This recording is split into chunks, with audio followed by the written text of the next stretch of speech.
Hello, welcome to my talk. We all make mistakes, and God knows I made a lot of mistakes in my past as well. But the good thing about mistakes is that we can learn from that mistakes. And even better, we can learn from other people's mistakes as well. And today, I'd like to invite you to learn from other people's mistake with me, and that's the issue, the theme of this talk. So, welcome to my talk. Okay, it's a little kind of experiment today because most of the stuff that I will do today is live, so things can go wrong. I'm sorry for that, but hopefully it will work. So I'd like to start with a little example. What could possibly go wrong? So what I have here is a business printer. It's worth round about $1,000, so it's not a consumer device. And today we are going to infect this printer with a malware and with a print job without attacking the hardware or something like that. So let's just dive into it.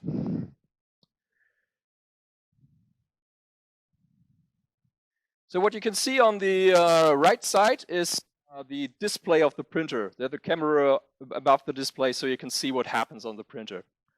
And it's like a magic trick. So first of all, we should make sure that the printer is actually working. So we do that with a tool called, oops, that wasn't expected to do this. We do it with the tool, a penetration testing tool, nmap. nmap basically scans the whole network interface of the printer, and nmap will show us which services are up and running. And it takes a little time. And as you can see, there are a lot of services that we can actually access via the network. The most important one today is the service on port 631. It's the IPP, the Internet Printing Protocol. And yeah, to make even sure that the printer is actually working, we also try to print a file. So I already prepared a file, but maybe we just add the current time so you can see that I did not do any fake here. So it's 1542. And let's try if we can just print it. That sounds good. It says, okay, test text is going to be printed. And as we can see, hopefully we can see, yeah. It worked. So printer is actually working. It's like how it should be. So now let's infect this printer with a malware.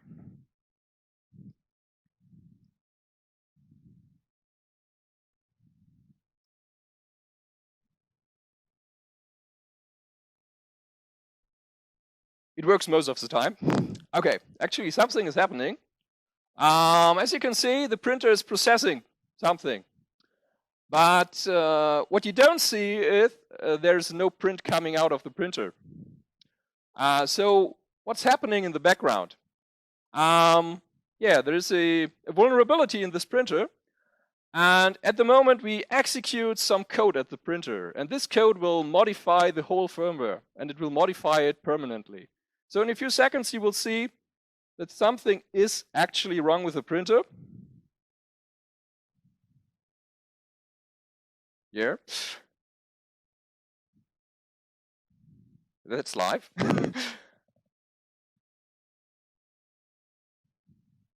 And right now. Yeah. As you can see, something changed. So obviously, we were able to change the configuration of the printer just by sending a print job.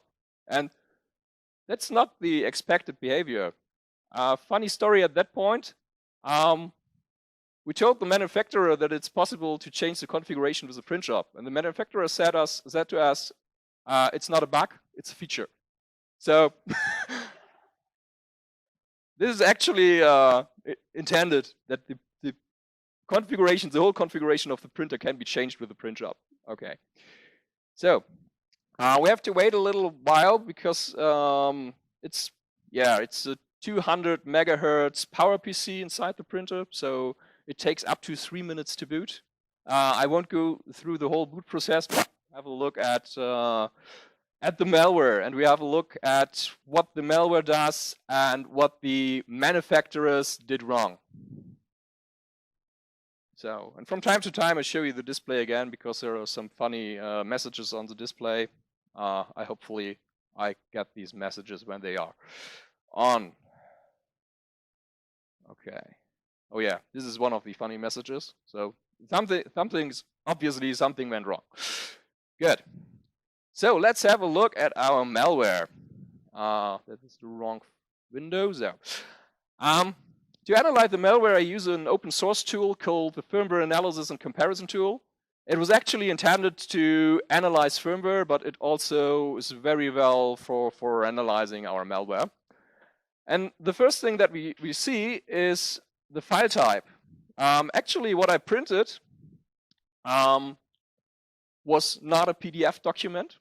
It was an DLM file. It's a file type proprietary to the vendor. So what we actually printed was not a document, but we printed a configuration. And that is our first deadly sin. Open access configuration. So whenever you build a device, it should never be possible to configure your device without any kind of authentication. Why not? So if you do it at home, you might be safe, but actually you're not. Because the malware on your computer could easily change stuff on your router. And we have seen that in the past. So you execute, you access a web page, some JavaScript runs, and it executes stuff on your Fritzbox or something. So never do that. Okay, let's go back to the, it's almost up and running again. Let's check Nmap again, so we can see if something strange happened.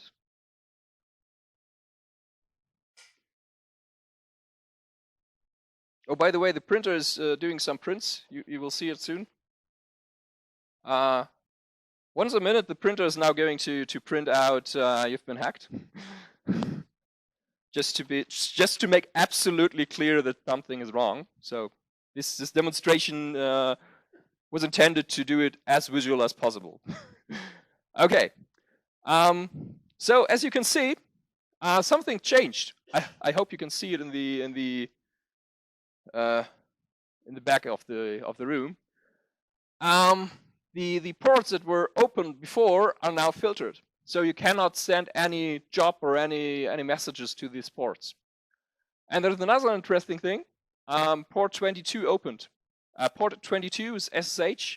I hope all of you are familiar with SSH. It's a remote console that we can access, and now we can try to connect to our device and see if we can do stuff on that.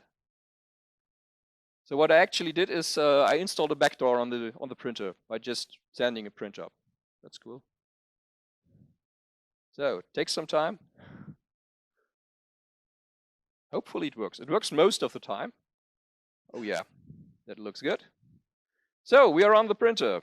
To make it sure what we have here, let's have a look at the folders and files. As you can see, it's a Linux system. So you have the typical dev, etc, etc. And to make it absolutely sure, who am I? Who am I? I'm the root user, so I can do basically everything on the printer. Everything. Okay. Now I will switch off the printer because it runs out of paper at some point. Okay, perfect. So let's have a deeper look at our malware. So as I said before, it's not a PDF file, it's something else. It's a configuration clone feature of the vendor. So the vendor has a feature that you can copy configuration of one printer to any other printer of the same vendor in the same at any printer of the same vendor. And as I mentioned earlier, here yeah, it's not a good idea. You can just print the configuration. That's the first thing that I already told you. Let's have a closer look what we have in the configuration in the cloning file. So first of all, let's have a look at the cloning manifest. That's the first file that we come in mind with. And if we have a detailed look at this file, you should be able to see some strange things in this file. So actually, does anyone see what's wrong with that file? Yeah. Yes, yes it does. And that's the next deadly sin. So obviously, what is this file for?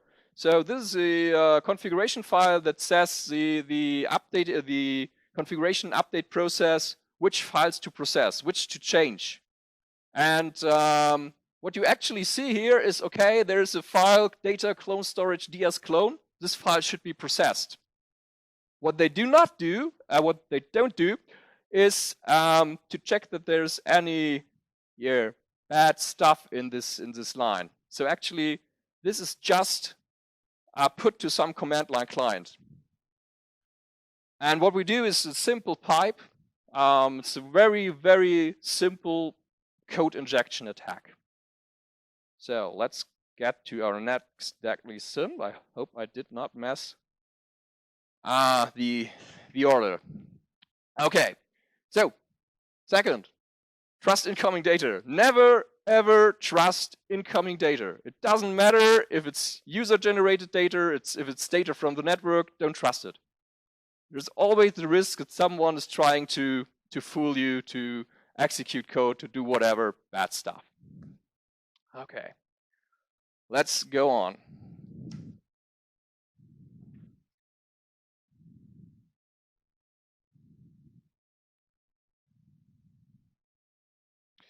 So let's have a look again at this file.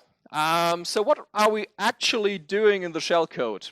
What we do is we have a move command. So we are copying some files, the exploit sh file, into the storage of the device.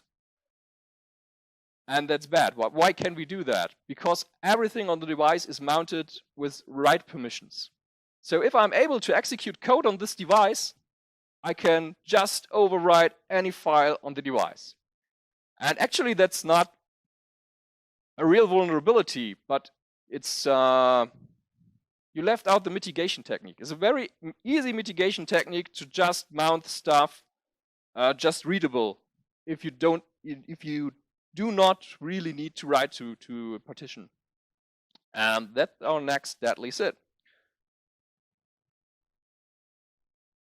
So, never ever mount a file system with read-write permission unless you have to. Any questions so far? Yeah.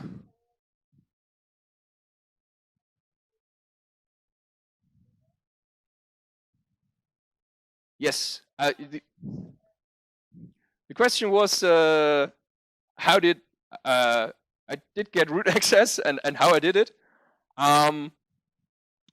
Actually, it's a Linux system, and there's just one user on this device. So it's just the root user. There's no other user present on the device.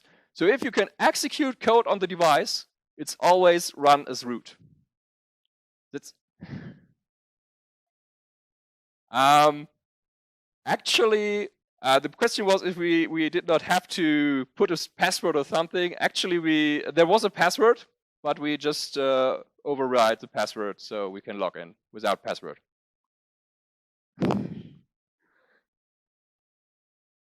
Yeah, exactly. Okay. So let's get to the next deadly sin. This one is actually a little tricky. So go back to the main file, and now we have a closer look at the file itself, the ransomware PDF. And we have a nice little feature in this tool to view the hack stamp of the of the file. Let's have it, the hack stamp. So what do I want to show you? if you have a close look actually at the hex stamp of the file or at the ASCII code, you see something very interesting, and that's the you can't see it if I highlight it. You see a DLM signature, and the signature comes just after it. It's a cryptographic signature. So the vendor tries to make sure that the configuration file is not manipulated in any way. And we had to fake the signature. How did we do it? And basically, it's broken by design.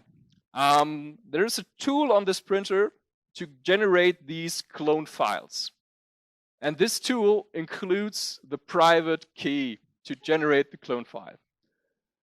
And it's the same private key on any printer of the vendor, and you cannot change it. So actually, all the printers which have the same system on it, the same cloning feature, we can manipulate all of these printers because they all have the same private key, and as a user, you cannot, you have no choice. You cannot mitigate it. It just works. Okay, so that's the next deadly sin. Never ever deploy private key material on your embedded device. It's always a bad idea. If you have to, for some reason, use some external chip, use a TPM or something, because everything that is in the firmware, I can read everything that's in the firmware, so I can always extract the private keys. And we see a lot of private keys in firmware and embedded devices. Most likely, there's always just one private key for the web configuration servers of many devices. So many vendors just generate one private key and they deploy it on all their devices, and all the encrypted connection, the SSL connections to the configuration server are just broken because we have the private key, so we can open all the communication of the device. So if you deploy a private key on your firmware, something is going wrong. Never do it. Okay. So what's next?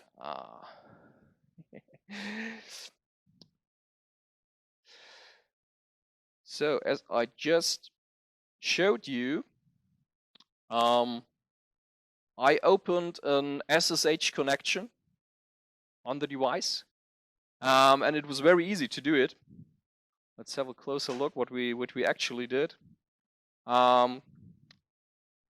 The SSH server was on the device, so we did not have to compile our own SSH servers. We just added a new configuration for the SSH server to start it without the password. And so what I want to say is, if your development is done and you go to the final product, remove all debug stuff, and also remove the UART stuff. So the first thing that we do if we have a new device is we try to find out if there's UART, if there's JTAG, and that's our first impact vector. So in the final product, you don't need it, actually, most likely. So remove all your debug stuff. And that's our next deadly sin. Good. Questions so far? Yes, please.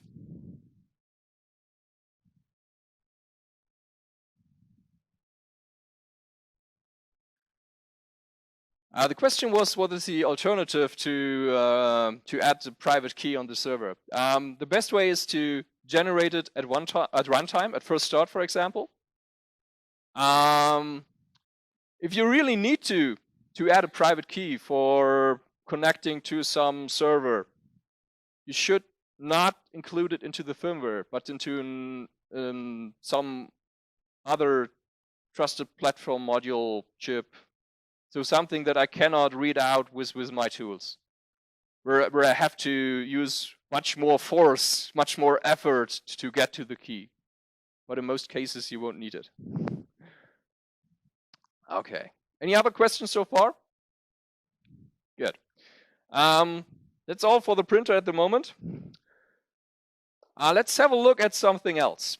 We could say a Realtime OS, monolithic OS, so it's just one file. There's no file system. Everything is in the one file. Something like VxWorks, ThreadX, FreeRTOS. That would be more safe. It's many of the stuff that I presented does not work, and you're probably right. But actually, I didn't know that my company was into manufacturing switches. So, what happened here? This is the VxWorks device, and we were able to manipulate the firmware of the VxWorks device. How did we do it? Any clues? Pardon? There is serial access. You can see the hyperterminals. This is the serial that you got. So no, that was not the.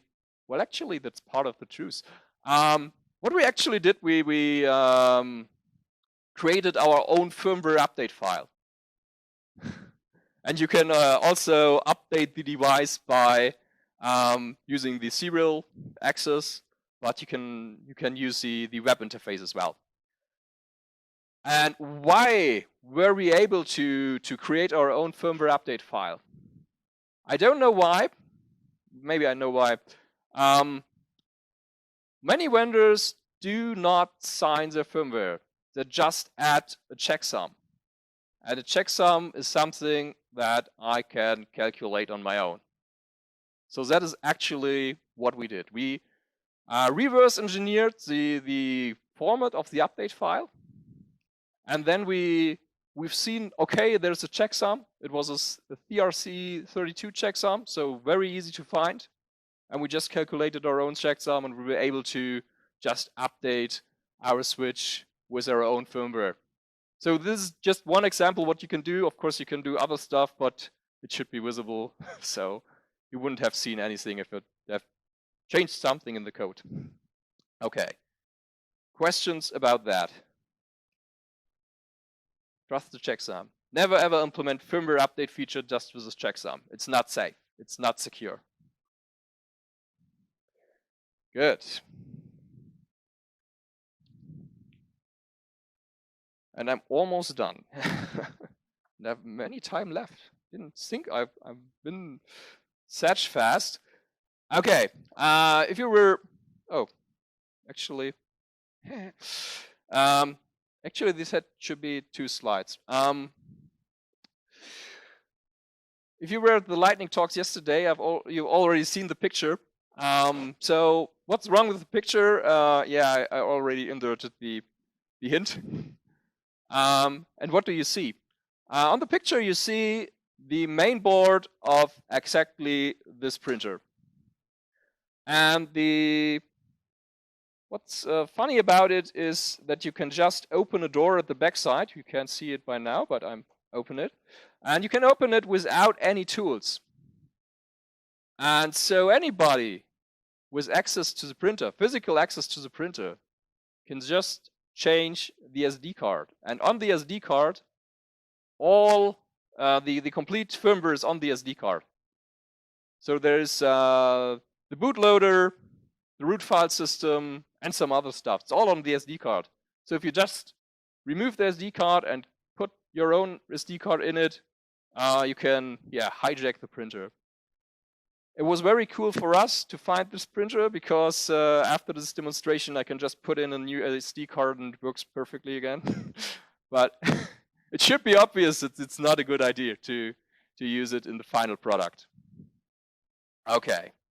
So my 7th deadly sin is hardware is not my deal. You can do whatever you want in your firmware stuff if you have a product. That's a question.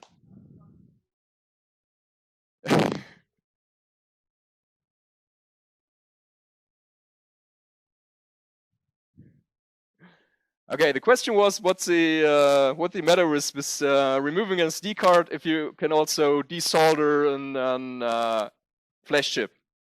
And the answer is quite simple. If I have to desolder it, I need tools for that, and it takes much longer.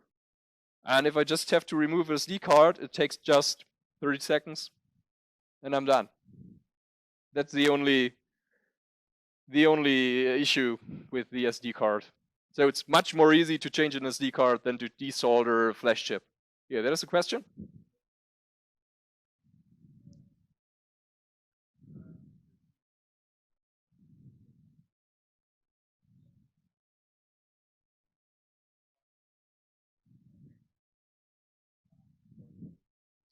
The question was the most important thing when securing your hardware is to make it take longer or to the need of expensive tools to do it. And yes, that's exactly right. This is how security works. You try to make it as hard as possible for an attacker to get into your system. If the attacker has unlimited amount of financial and time, he will always break into your system. But if you make it hard, there's always the calculation of the effort and the price that you get. And if you make it as hard as possible, it's much more unlikely that someone will break your product. Okay.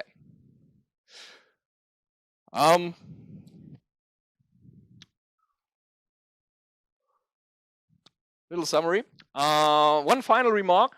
I have to thank the German Federal Office for Information Security because they financed most of our research. And yeah, that's on that.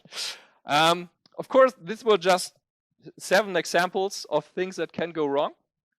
There are many more. And if you're now interested on securing your device, please have a look at the Embedded Application Security Best Practices as OWASP. They have a quite large book of what you should take care of if you try to build a secure device. And also feel free to try our tool, the firmware analysis and comparison tool. It's open source. Just download it. Try it with your own firmware. I would be interested if it works on your firmware as well. So, thank you for your attention. Yeah.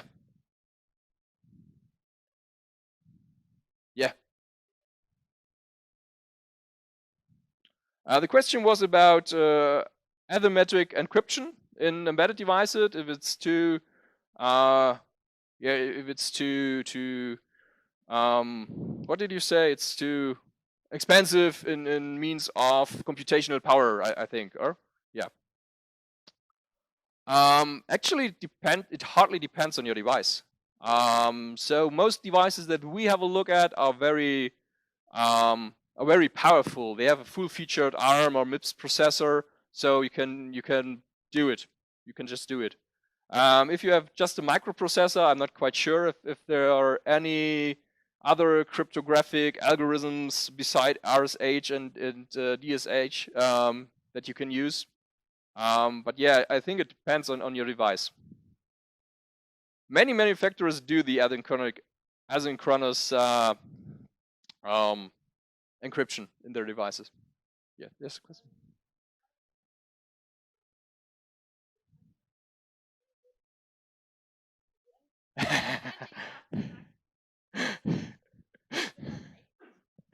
Yes. Okay, the question was if we could do way more damage. The short answer is yes. Basically, we can do everything. We never tried it, but the temperature in the printer is high enough to even burn the paper. So if you're able to stop the paper flow, and if you're able to heat the printer more and more, it should be possible to get it to flames. We didn't try it. Maybe there's some hardware safety feature that it won't work, but we never tried it. But the more realistical attacks are, for example, yeah, print all your prints sent via email to China or something. So espionage is one of the major threats in this scenario. Yes. So the comment was that if it's in your network, you can just go from there and then compromise other devices and other stuff in your network, attack other resources in the network. Actually, that's only the half of our presentation. So the whole demonstrator consists of 2 printers, and we also show that our ransomware is spreading on the network, so it infects all printers in the same network. But yeah, it's very heavy, so okay.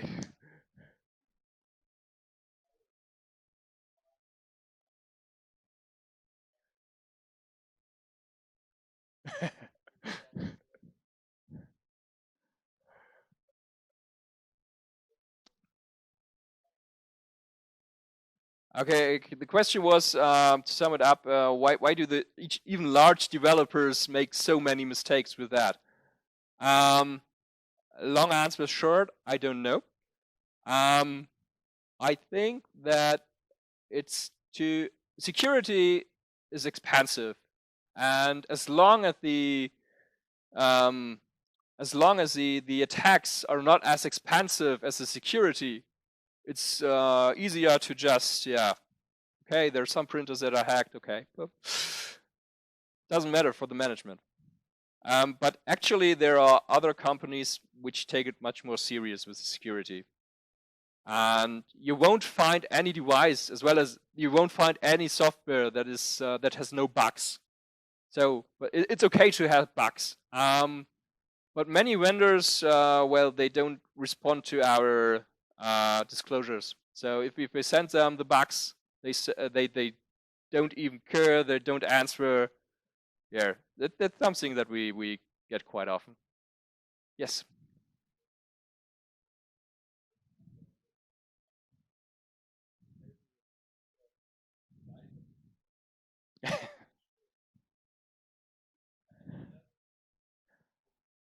Yes. The question was if there are any certificates. So as a user, if I can buy a product with some certificate, and I can be quite sure there are not so many bugs. Actually, yes and no. At the moment, there are one German one German activity to create a certificate for home routers. It's from the German Federal Office for Information Security. They do it. Yes, BSI.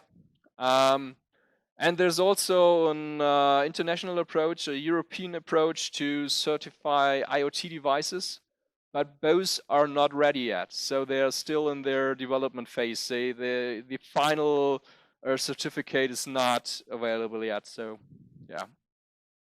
Okay, there are 2 questions, first here and then there.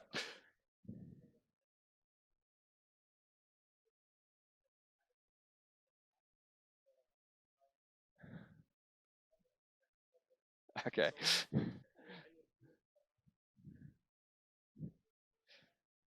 The question was, is there any limit on time that you have to spend so that an attacker is not going to attack your device? And the answer is not really. It always depends on who is attacking you. So if you're on the focus of an intelligence agency, for example, and you're a very, very vulnerable target, there's almost no limit. But if your attacker is a criminal, he will just go to the next device because, yeah, just wants to hack as many devices as possible. Okay, there was a question in the back.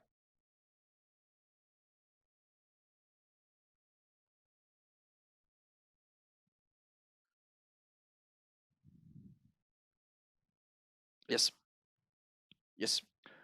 Question was if a certification process would be valuable because, for example, end of life of products. As far as I know, the European certification also includes some kind of end of life information of the device, so that there must be explicit date until then the manufacturer updates the device with security patches or something. But generally, you won't. A certificate cannot improve that the device is secure, but it can, yeah, make even sure that there are some minimum standards to the device, so that it should be a little harder to infect it. But there's no absolute security. Okay, still some time left for questions, if any. Okay, then, thank you. I hope. One question? Yeah.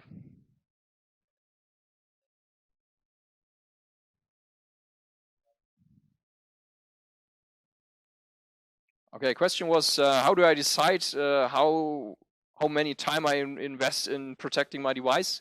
And that's the same answer as I already gave him. So always check who's your enemy. Who tries to hack you? Who possibly tries to hack you? And that's the answer. If it's just a criminal, you don't have to, you might just use a minimal amount of protection. If you're on a high security level for the military, for example, you have to invest more in security. Yeah. Yeah.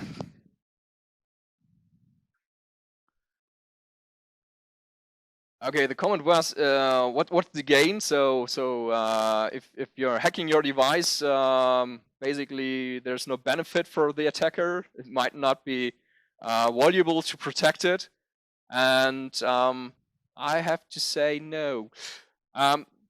Many people don't even think about what could possibly happen if a malicious device is on the company's network or something. So even this printer, many people would say it's no valuable attack surface. So why do I want to hack a printer? But actually, the attackers are very creative. Yeah, it is. Yeah. Yes.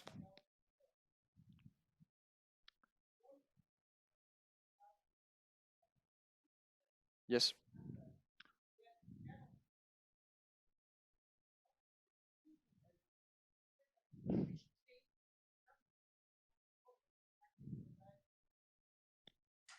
You just mentioned talk of David Kriesel, who spoke about Xerox printers, and there was some optimization feature in their scanning functionality, which changed numbers in the data. Yeah.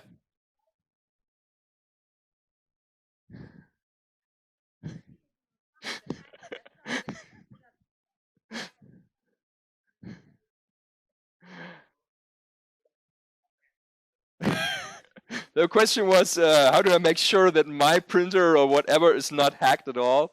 And the simplest answer is you cannot. There's no, at the moment, there's no way to check it.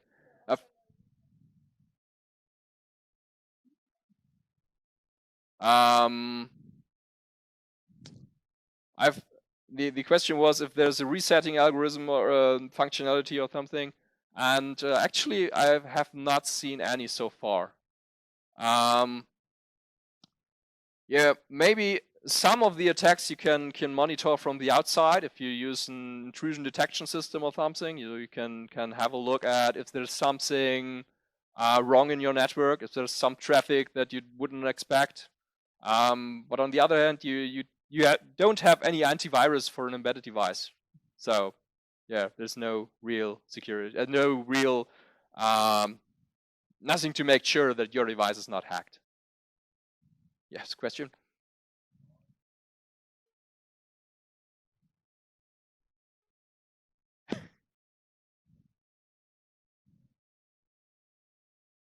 Yes.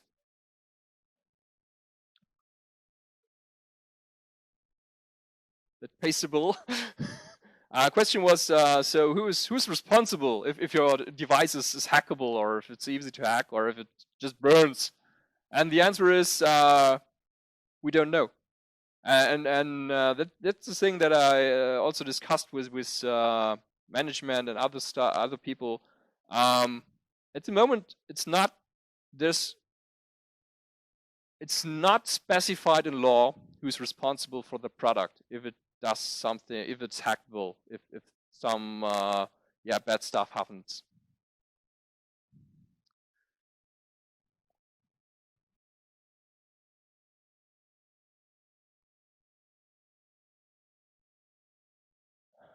Okay. The question was if there are actual malicious retailers who ship their malware just with the device. I think that's the question, right? Yeah. Actually, we don't know that for sure. Maybe you've heard about the Huawei discussion on the US NSA, etc. Actually, we don't know it. But yeah, maybe. Can't make sure. Okay. That's another question. So the question was the resellers, if they can modify it. Yes, they can. Not even not only the resellers. Edward Snowden. I think all of you heard of him. He made public that the NSA actually intercepts Cisco routers on the parcel way and modified the firmware to install backdoors. So it actually happened. Okay. So if there are no more questions, thanks for your attention.